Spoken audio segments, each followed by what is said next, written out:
STFT Fajar Timur.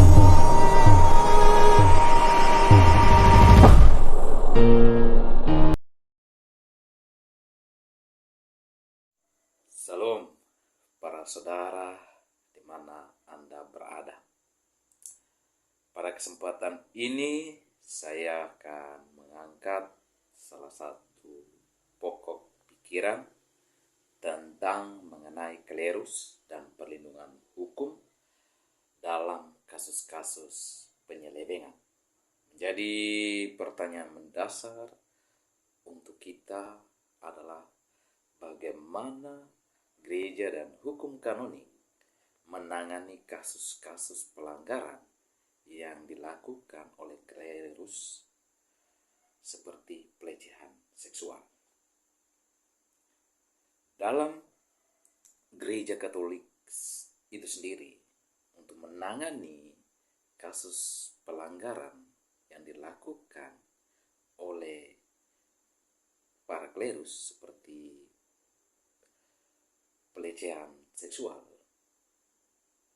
memiliki langkah-langkah yang fundamental dan juga sistematis sesuai dengan hukum kanonik. Dalam kitab hukum kanonik, pelecehan seksual oleh klerus termasuk dalam kategori kejahatan berat. Kanon 1395 paragraf 2 menyatakan bahwa klerus yang melakukan tindakan cabul terhadap di bawah umur dapat dikenai hukum yang setimpal, termasuk kemungkinan pemecatan dari status klerusnya.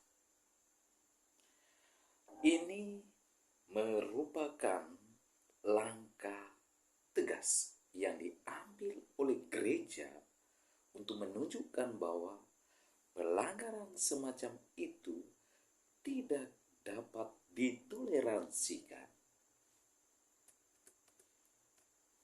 Para saudara, di mana Anda berada,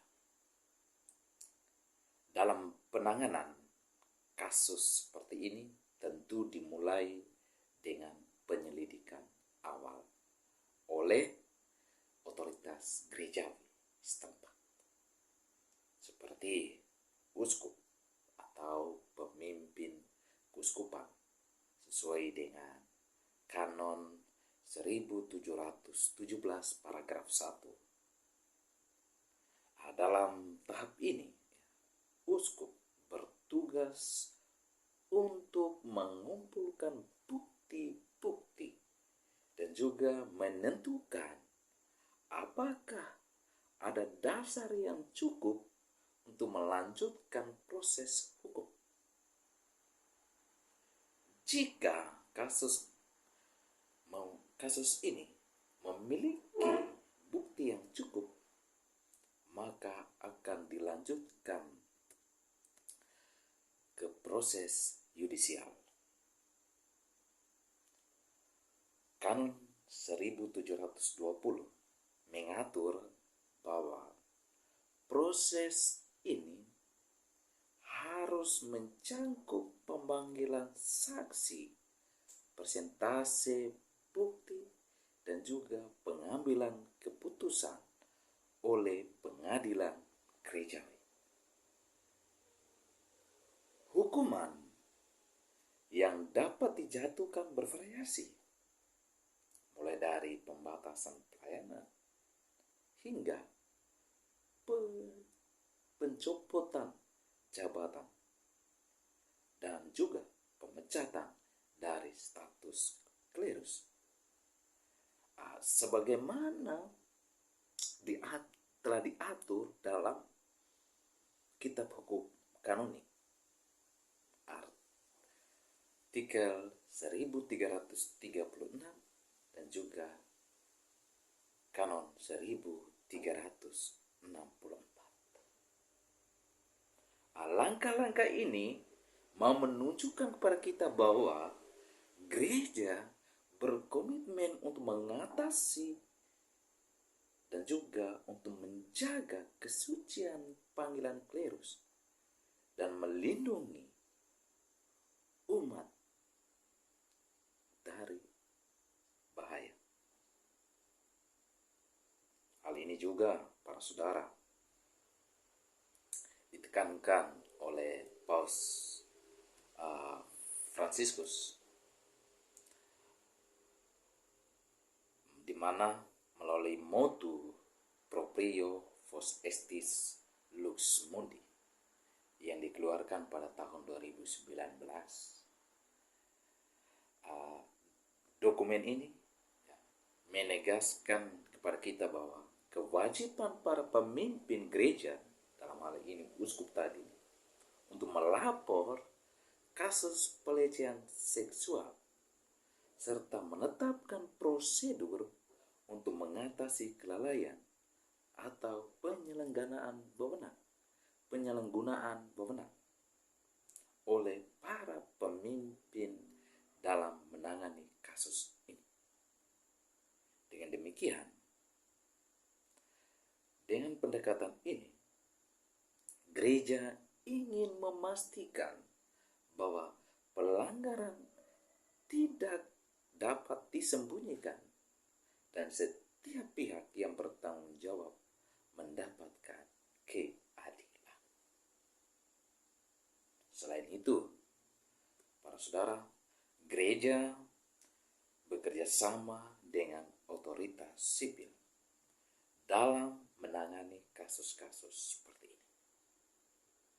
Hal ini juga ditekankan dalam dokumen Vos Estis Lux Mundi artikel 2 yang mengatakan bahwa mewajibkan pelaporan dan kerjasama dengan otoritas sipil dalam investigasi kasus pelecehan seksual. Tentu ini berarti bahwa gereja tidak hanya menangani kasus secara internal, tetapi juga membuka diri terhadap transparansi dan akuntabilitas di hadapan hukum negara. Pendekatan seperti ini menunjukkan bahwa gereja ingin memberikan keadilan kepada para korban dan menindak tegas pelaku sekaligus memperbaiki kelemahan dalam struktur penanganan di masa lalu. Para saudara, sebagai anjuran untuk kita, perlu kita membaca salah satu buku hukum kanonik gereja Katolik, karya dari Pastor Laurentius Siagian, OSC. Di sini dia memberikan penjelasan secara mendetail, terperinci tentang bagaimana hukum kanonik ini bekerja dalam penanganan kasus seperti ini. Pendekatan gereja yang menggabungkan disiplin hukum, perlindungan pastoral, dan kerjasama dengan hukum sipil menunjukkan komitmen untuk memperbaiki kesalahan masa lalu dan memastikan bahwa keadilan dan perlindungan terhadap korban tetap menjadi prioritas utama. Demikian yang dapat saya sampaikan. Terima kasih. Tuhan memberkati. Jaya Maestri Efte Fajar